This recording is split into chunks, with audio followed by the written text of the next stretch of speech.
Tokyo 2022. A 26-year-old medical resident logs more than 200 hours of overtime in a single month, on top of his regular shifts, and then he takes his own life.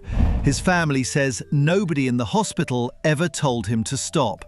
That case is the reason Japan finally capped resident overtime at 1,860 hours a year, which sounds like a mercy until you do the math and realize it still averages out to an 80-hour week every week for the whole year. So the real question isn't whether the system is brutal, everyone already knows it is. The real question is how the doctors who survive it, who make it through the 36-hour shift and show up again the next morning, actually pull that off without collapsing. And the answer is a set of habits so specific, so quietly engineered,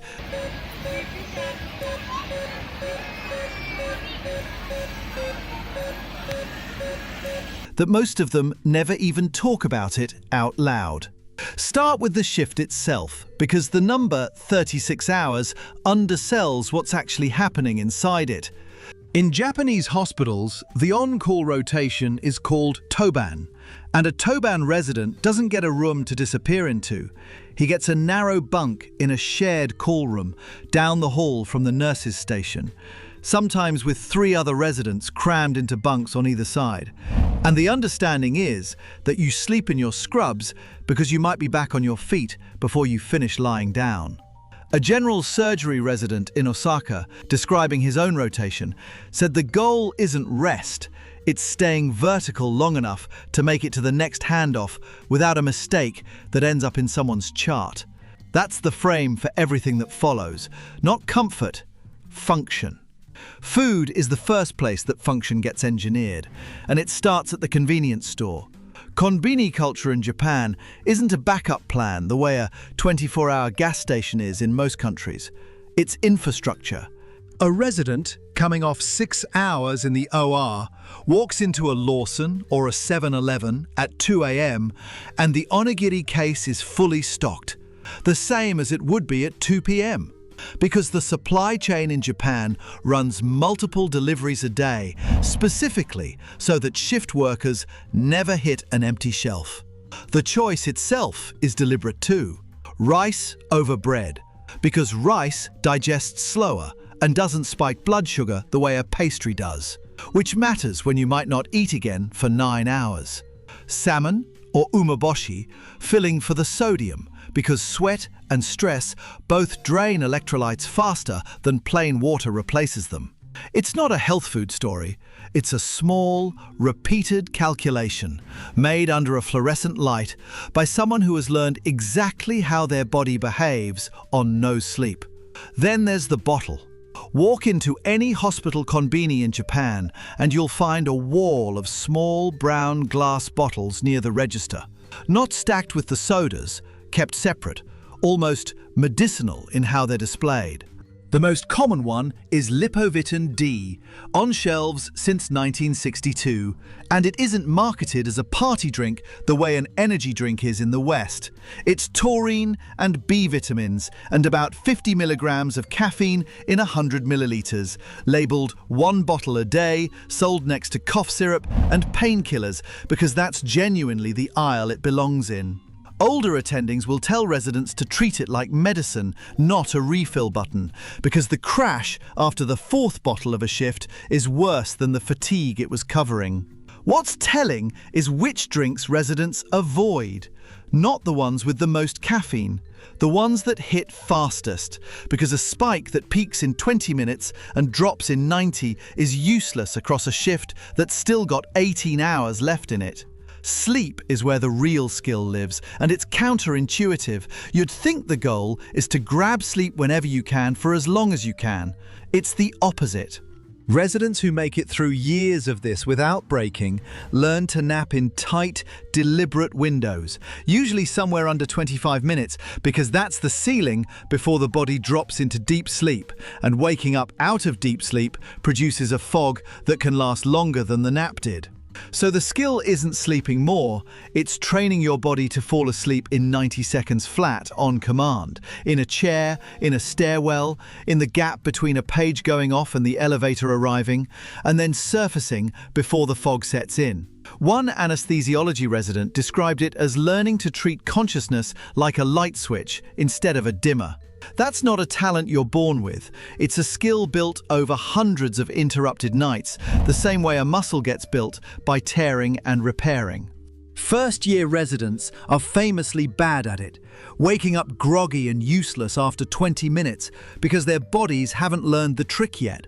And senior residents will sometimes physically shake a first-year awake at the 15-minute mark on purpose before the deep sleep hits, because letting a rookie sleep the full 25 the first few times just teaches the wrong lesson. There's a physical ritual that happens right after the shift ends too, and it matters more than it sounds like it should. A lot of residents head straight for a sento, a public bathhouse, or the hospital's own staff shower room, and sit in water hot enough to sting for a few minutes before they even think about food or a train home. It's not vanity. Heat pulls blood to the surface of the skin and away from muscles that have been standing in an OR or crouched over a chart for a day and a half, and residents describe it less as relaxing and more as resetting, the same way you'd reboot a machine that's been running too hot for too long. Some hospitals in bigger cities have started installing recovery pods with the same idea in mind, dim lighting and white noise piped in, built specifically for a doctor who has 20 minutes before the next handoff and needs their nervous system to believe, briefly, that the day is over. The commute home afterward is its own kind of managed collapse. Japan's train system is dense enough that most residents don't drive after a 36-hour shift, which turns out to matter because sleep-deprived driving kills people, and the country's public transit accidentally removes that risk for an entire profession. Instead, you see it on the trains themselves. Doctors in wrinkled scrubs, asleep sitting upright between stations, heads snapping the second the platform announcement changes tone, because somewhere in the exhaustion, they've trained their ears to still recognize their own stop. It's the same 25-minute nap discipline from the call room, just relocated to a train car, because the body doesn't know the difference between a bunk bed and a subway seat once it's been awake for 30 hours. And here's the part that doesn't fit the story you'd expect. Given all of that, the sleep deprivation, the vending machine calories, the stress, you'd assume these are some of the least healthy workers in the country. But Japan has one of the lowest obesity rates in the developed world, and the diet culture that produces that number, washoku, the traditional balance of rice, fish, vegetables and fermented foods in small portions, doesn't disappear just because someone's working 80 hours a week. It shrinks down and rides along in the konbini bag. A bento with grilled fish, pickled vegetables and rice in exact portion compartments is a completely normal 3 a.m. meal for a resident. Not because it's trendy, but because it's what the culture already trained them to reach for before medicine ever entered the picture. The system nearly breaks them. The diet is one of the only things holding the line. But surviving the physical shift is only half of it, because there's a second layer that's harder to see on camera, and it's cultural, not medical. Japanese hospital hierarchy runs on a senpai-kohai structure, senior over junior. And for decades, the unspoken rule was that a kohai does not complain about hours, does not ask a senpai to cover, and absolutely does not report exhaustion, because doing so reads as weakness in a system where enduring hardship silently is treated as proof you belong. That resident in 2022, the one whose death forced the policy change, had reportedly been told in meetings to underreport his own overtime because the hours on paper mattered more to the hospital's numbers than the hours in his actual body. Some residents describe an unofficial rule of thumb passed down verbally, never written anywhere official, that a kohai should be visibly the last one to leave the ward, even on nights when there's genuinely nothing left to do, because leaving on time reads as a lack of commitment to a senpai who's still there. It's a rule that costs nothing to follow when you're not tired and costs everything the 1 week you actually needed the extra 2 hours of sleep. That's the mechanism behind karoshi, the term Japan coined back in 1982 for death from overwork, and it's not a metaphor. It's a recognized cause of death with its own compensation category, and physicians have their own name inside that category too, karo jisatsu, suicide from overwork. Because doctors turned out to be exactly as vulnerable to this system as the patients they were treating. So the reform finally came.